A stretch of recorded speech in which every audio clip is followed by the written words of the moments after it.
ಏಷ್ಯಾದಲ್ಲಿ ಹೆಚ್ಚಾಗ್ತಾ ಇರೋ ಉದ್ವಿಗ್ನತೆ ನಡುವೆ ರಾಜತಾಂತ್ರಿಕ ಚಟುವಟಿಕೆಗಳು ಇದ್ದಕ್ಕಿದ್ದ ಹಾಗೆ ತೀವ್ರವಾಗ್ತಾ ಇದೆ. ಅಮೆರಿಕ ಅಧ್ಯಕ್ಷ ಡೊನಾಲ್ಡ್ ಟ್ರಂಪ್ ನಿಗದಿಪಡಿಸಿದ ಗಡುವು ಮುಗಿಯೋದಕ್ಕೂ ಸ್ವಲ್ಪ ಹೊತ್ತಿಗೂ ಮುಂಚೆ ಇರಾನ್, ಯುನೈಟೆಡ್ ಅರಬ್ ಎಮಿರೇಟ್ಸ್ ಹಾಗೆ ಕತಾರ್ ಭಾರತವನ್ನ ಸಂಪರ್ಕ ಮಾಡಿವೆ. ಪ್ರಸ್ತುತ ಪರಿಸ್ಥಿತಿ ಬಗ್ಗೆ ಚರ್ಚೆ ಮಾಡೋದಕ್ಕೆ 3 ದೇಶಗಳು ವಿದೇಶಾಂಗ ಸಚಿವ ಎಸ್ ಜೈಶಂಕರ್ ಅವರನ್ನ ಕರೆದಿದ್ದಾವೆ. ಈ ಪ್ರದೇಶದಲ್ಲಿ ಯುದ್ಧದಂತಹ ಪರಿಸ್ಥಿತಿಗಳು ಬೆಳೀತಾ ಇರೋ ಸಮಯದಲ್ಲಿ ಹಾಗೆ ಪ್ರತಿಯೊಂದು ದೇಶ ತನ್ನದೇ ಆದ ಕಾರ್ಯತಂತ್ರದ ಆಯ್ಕೆಗಳನ್ನ ಅನ್ವೇಷಣೆ ಮಾಡ್ತಾ ಇರೋ ಟೈಮ್ನಲ್ಲಿ ಈ ಬೆಳವಣಿಗೆಯಾಗಿದೆ. ವಿದೇಶಾಂಗ ಸಚಿವ ಎಸ್ ಜೈಶಂಕರ್ ಭಾನುವಾರ ಕತಾರ್ ಪ್ರಧಾನಿ Sheikh Mohammed bin Abdul Rahman bin Jassim Al Thani ಅವರ ಜೊತೆ ಪಶ್ಚಿಮ ಏಷ್ಯಾ ಸಂಘರ್ಷ ಮತ್ತು ಜಾಗತಿಕ ಇಂಧನ ಪೂರೈಕೆಯ ಮೇಲಿನ ಅದರ ಪ್ರಭಾವದ ಬಗ್ಗೆ ಚರ್ಚೆ ಮಾಡಿದ್ರು.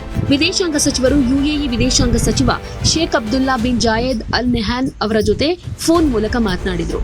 ಇದರ ಮಧ್ಯೆ ಇರಾನ್ನ ವಿದೇಶಾಂಗ ಸಚಿವ ಅಬ್ಬಾಸ್ ಅರಗ್ಜಿ ಕೂಡ ಜೈಶಂಕರ್ ಅವರಿಗೆ ಕಾಲ್ ಮಾಡಿ ಪ್ರಸ್ತುತ ಬಿಕ್ಕಟ್ಟಿನ ಬಗ್ಗೆ ಚರ್ಚೆ ಮಾಡಿದ್ದಾರೆ. ಸಾಮಾಜಿಕ ಮಾಧ್ಯಮ ವೇದಿಕೆಯಲ್ಲಿನ ಪೋಸ್ಟ್ನಲ್ಲಿ ವಿದೇಶಾಂಗ ಸಚಿವ ಜೈಶಂಕರ್ ಇರಾನ್ನ ವಿದೇಶಾಂಗ ಸಚಿವ ಅಬ್ಬಾಸ್ ಅರಗ್ಜಿ ಅವರಿಂದ ಕರೆ ಸ್ವೀಕರಿಸಲಾಗಿದೆ, ಪ್ರಸ್ತುತ ಪರಿಸ್ಥಿತಿ ಬಗ್ಗೆ ಚರ್ಚೆ ಮಾಡಲಾಗಿದೆ ಅಂತಾನೂ ಹೇಳಿದ್ರು. ಆದರೆ ಸಂಭಾಷಣೆಯ ನಿರ್ದಿಷ್ಟ ಅಂಶಗಳ ಬಗ್ಗೆ ಇನ್ನೂ ಯಾವುದೇ ವಿಚಾರ ರಿವೀಲ್ ಆಗಿಲ್ಲ.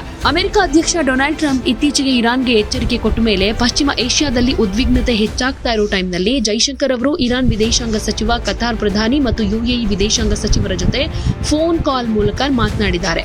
ಹಾರ್ಮುಜ್ ಜಲಸಂಧಿಯನ್ನ ಮತ್ತೆ ಸಂಚಾರಕ್ಕೆ ತೆರೆಯದೇ ಇದ್ರೆ ಇರಾನ್ನ ವಿದ್ಯುತ್ ಸ್ಥಾವರಗಳು ಹಾಗೆ ಸೇತುವೆಗಳನ್ನ ನಾಶಪಡಿಸುವುದಾಗಿ ಟ್ರಂಪ್ ಬೆದರಿಕೆ ಹಾಕಿದ್ದಾರೆ. ಜೈಶಂಕರ್ ಅವರು ಸೋಷಿಯಲ್ ಮೀಡಿಯಾದಲ್ಲಿ ನಡೀತಾ ಇರೋ ಸಂಘರ್ಷದ ಬಗ್ಗೆ ನಾನು ಕತಾರ್ ಪ್ರಧಾನಿ ಹಾಗೆ ವಿದೇಶಾಂಗ ಸಚಿವ ಅಲ್ ಥಾನಿ ಅವರ ಜೊತೆ ದೂರವಾಣಿ ಸಂಭಾಷಣೆ ಮಾಡಿದ್ದೀನಿ ಅಂತ ಹೇಳಿದ್ದಾರೆ. ಅಲ್ ನಹ್ಯಾನ್ ಅವರ ಜೊತೆಗಿನ ಸಂಭಾಷಣೆ ನಂತರ ಜೈಶಂಕರ್ ಹೆಚ್ಚಿನ ವಿವರಗಳನ್ನು ಹಂಚಿಕೊಳ್ಳದೆ ಪಶ್ಚಿಮ ಏಷ್ಯಾದಲ್ಲಿ ವಿಕಸನವಾಗ್ತಾ ಇರೋ ಪರಿಸ್ಥಿತಿ ಬಗ್ಗೆ ಚರ್ಚೆ ಮಾಡಿದೀವಿ ಅಂತ ಹೇಳಿದ್ರು. ಈ ಹಠಾತ್ ರಾಜತಾಂತ್ರಿಕ ಚಟುವಟಿಕೆ ಭಾರತ ಇನ್ನು ಮುಂದೆ ಕೇವಲ ವೀಕ್ಷಕನಲ್ಲ, ಆದರೆ ಬಿಕ್ಕಟ್ಟಿನ ಮಧ್ಯೆ ಗಮನಾರ್ಹ ರಾಜತಾಂತ್ರಿಕ ಶಕ್ತಿಯಾಗಿ ಹೊರಹೊಮ್ಮುತ್ತಾ ಇದೆ ಅನ್ನೋದನ್ನ ಸ್ಪಷ್ಟಪಡಿಸಿದೆ. ವಿಶೇಷವಾಗಿ ತೈಲ ಮತ್ತು ಅನಿಲ ಸರಬರಾಜು ಅಪಾಯದಲ್ಲಿರುವಾಗ ಭಾರತದೊಂದಿಗಿನ ಗಲ್ಫ್ ರಾಷ್ಟ್ರಗಳ ನಿಶ್ಚಿತಾರ್ಥ ಮಹತ್ವದ ಸಂಕೇತವನ್ನ ಕಳಿಸುತ್ತೆ.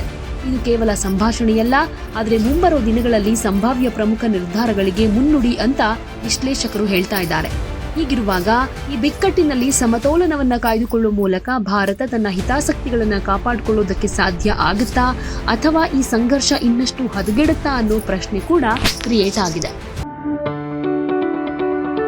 ಯಾವುದೇ ಸುದ್ದಿಯ ಅಪ್ಡೇಟ್ ಅನ್ನ ಮಿಸ್ ಮಾಡ್ಕೊಳ್ಬಾರ್ದು ಅಂದ್ರೆ ಈಗ್ಲೇ ಒನ್ ಇಂಡಿಯಾವನ್ನ ಸಬ್ಸ್ಕ್ರೈಬ್ ಮಾಡಿ. ನಿಮಗೆ ಬೇಕಾದ ಭಾಷೆಯಲ್ಲಿ ಎಲ್ಲಾ ಸುದ್ದಿ ತಿಳಿಬೇಕು ಅಂದ್ರೆ ಒನ್ ಇಂಡಿಯಾ ಆಪ್ ಅನ್ನ ಡೌನ್ಲೋಡ್ ಮಾಡ್ಕೊಳ್ಳಿ.